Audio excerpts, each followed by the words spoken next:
13 years old po ako. Na-diagnose po ako na may leukemia. Nung nasa PGH po kami, wala naman po kami kamag-anak dito para matirahan.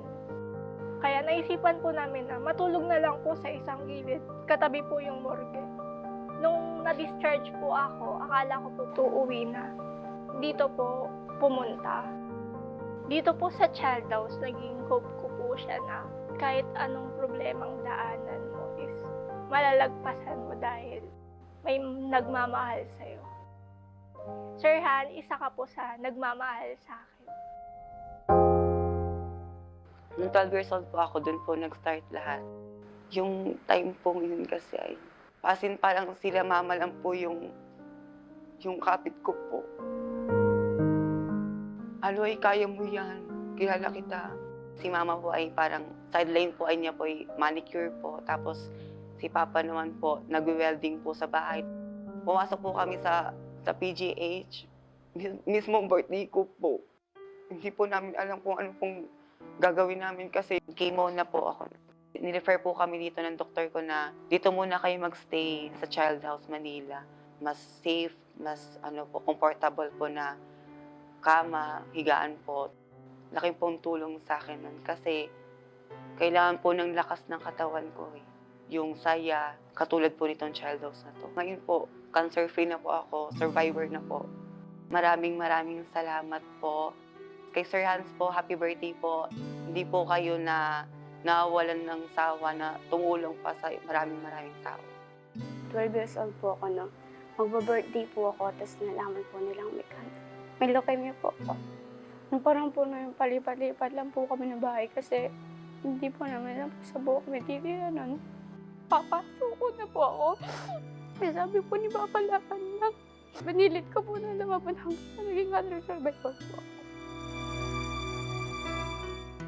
Sa ngayon po, nakakapag-aral na po ako. Grade 6 na rin po ako ngayon. Mag-aral na po ako dahil po sa mga tulong na walang sawang tumutulong po sa amin.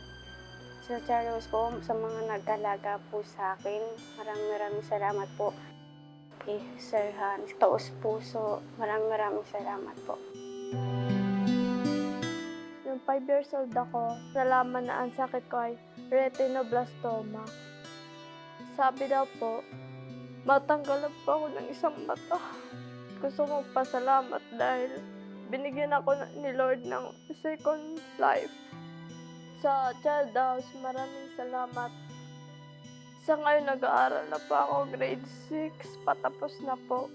Noong 2018 po, na-diagnose po ako ng tumor po siya na nakaano sa may lungs ko po. Nalungkot na lang po ako kasi hindi po ako makakasabay sa mga kaklase ko na gagraduate. Mahirap po. Hindi mo din kasi masasabi yung buhay mo. May point na susuko ka na lang, tapos may point na parang lalaban ka na lang, ganun po. Pero sa awa naman ng Diyos, gumaling din. And 6 na taon na pong cancer-free. Pinagpatuloy ko po yung buhay ko. Nag-aral po ako ulit. Nagpapasalamat po ako sa child house dahil sa kanila po, nabigyan din nila ako ng second chance na mabuhay pa.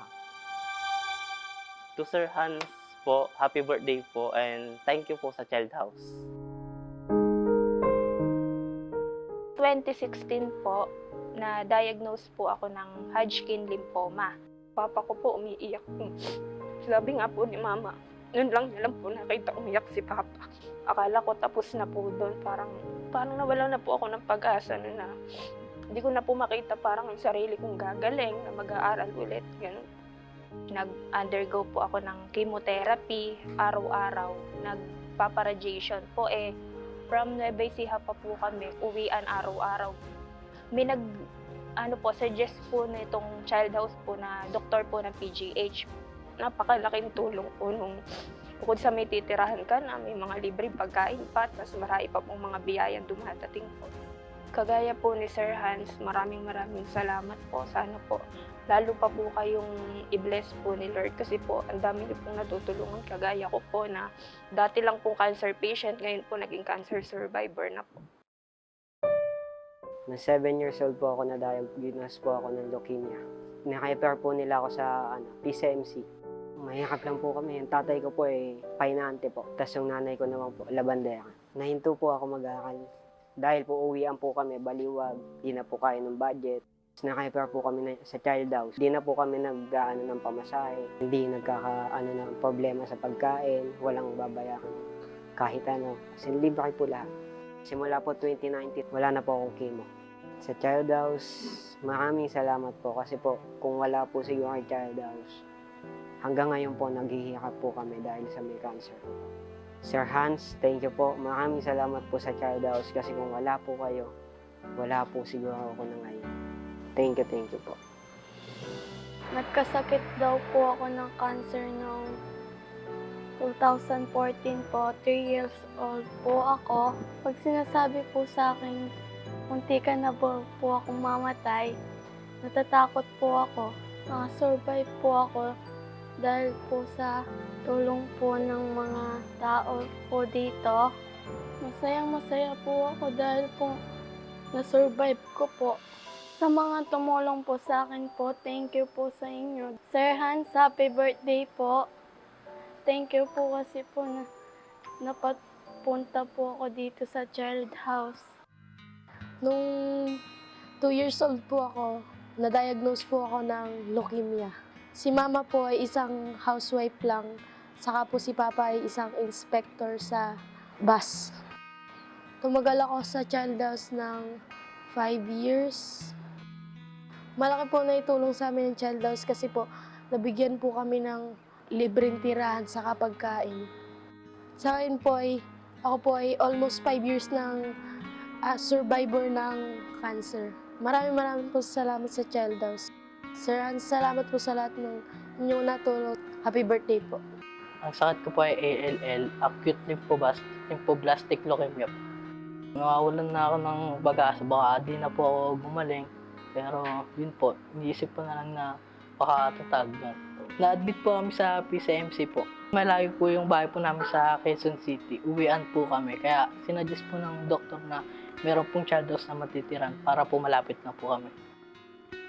Ngayon dito po ako nakakalimutan ko yung sakit ko kasi nagkaroon po ako ng mga kaibigan dito. Hindi ko po malimutan yung mga nag-alaga sa akin at mga tumulong po sa amin sila Ma'am Daddy po at Ate Karil dahil sila po mga sa amin at tumulong. Sir Hans, maraming salamat po dahil tinulungan niyo po kami, binigyan niyo po kami ng matitiran para po mala yung bahay po at mas lang napadali po ang aming mga gamutan. Isa po akong LGBT. Ang totoo ko pong pangalan is Gilbert. Hindi po ako sikat dito bilang girly. Sumikat po ako bilang isang survivor. Ang na-realize ko po is, maiksi lang talaga ang buhay. Lagi mag-pray kasi yun po talaga ang pinaka-the-best. Tuloy-tuloy po ako sa PGH. Yung bukol ko po ay halos, kasing ganito po. Tapos yung mata ko nagba-blurred na. Humingi po kami ng referral sa doktor and then, yun po, nakapasok po kami sa child house. Tumagal po ako ng 1.5 years. Ang child house po is napakalaking tulong po. Hindi lang po sa mga kagaya ko, mga may edad na, lalong-lalo po na po sa mga bata. Nagpapasalamat po kami kay Sir Hans. Wala po siyang pakialam kung may mga sakit. Kayakapin po niya pag nakita po niya. Sir Hans, marami pong salamat sa lahat po ng tulong niyo po. Happy birthday po and stay pogi. Si Sam Ezekiel Clave na aking anak ay nagkaroon ng bukol sa spine. Simula na magkasakit siya, so nahihirapan din kami sa budget namin. Punta ka ng Maynila, kailangan ng malaking budget. Naglalakad ako, umiiyak talaga ako noon. Nakadapa yun 3 days, hindi. Wala siyang, sa spine, di ba? Bagong opera. Wala akong mapupuntahan. Sabi ko, mahihirapan kami. Baka pwedeng dito na lang kami sa gilid. Nakatulong nga ako doon sa parang ganyan, sa may hayo, nasa daan. Kasi iniisip ko, kung pupunta kami ng Laguna, malayo, refer kami dito. Napagaan ang alalahanin namin, especially yung daily na kailangan namin, pagkain, yung gatas, yung diaper. Thankful talaga ako ng marami. Talagang malaki ang tulong ng child house sa amin. Si Sir Hans, nakapag-provide siya ng masisilungan, nakatulong sa bawat pasyente. Mabawasan ang alalahanin nila sa pang-araw-araw na pangangailangan. Nagpapasalamat po ako ng marami sa inyo dahil kayo ang nagsilbing liwanag sa dilim na mayroong pag-asa nagagaling ang aming pasyente. Dahil sa inyo, maraming tulong ang ibinigay ninyo sa amin. Hindi namin malilimutan. 2004 po, na-diagnose po ako sa rhabdomyosarcoma, stage 3 po. Na siya naman po ang ikinalungkot ko dahil ako po yun mag-aaral na po sana pero natigil po. Yung mga magulang ko po nung panahon yun, nagsasaka lang po. Minsan marami na minsan po wala po talaga natitira. Nalubog po kami sa utang na dalhin po ako sa Manila. At doon po na yun nalaman yung meron po akong stage 3 cancer po. Nirefer po ng PGH po. Sa Child House po kami magtuloy po. 2007 po. Naging cancer free po ako. At ngayon po, mag-17 years na po ang cancer free. Isa na po akong college graduate sa course po ng BSCS. Ang masasabi ko lang po ay huwag pong mawala ng pag-asa at palagi pong manalig sa Diyos. Magtiwala lang po. Sa Child House po ay malaki po yung pasasalamat. Sila po yung nag-guide sa akin. Sir Hans, happy birthday po. Sana po ay matulungan niyo po yung marami pong may mga cancer din. Sir Al po, nung 1 and 8 months, napapansin po namin lumalaki yung kabilang bahagi ng kanyang masilang party. Sa kakulangan po namin ng financial, kasi isa lang po magsasakay yung asawa ko. So, pagdating po namin ng PCMC, na-diagnose po siya ng stage 4 cancer, malignant germ cells tumor. Sobrang payat na niya, hindi na siya kumakain.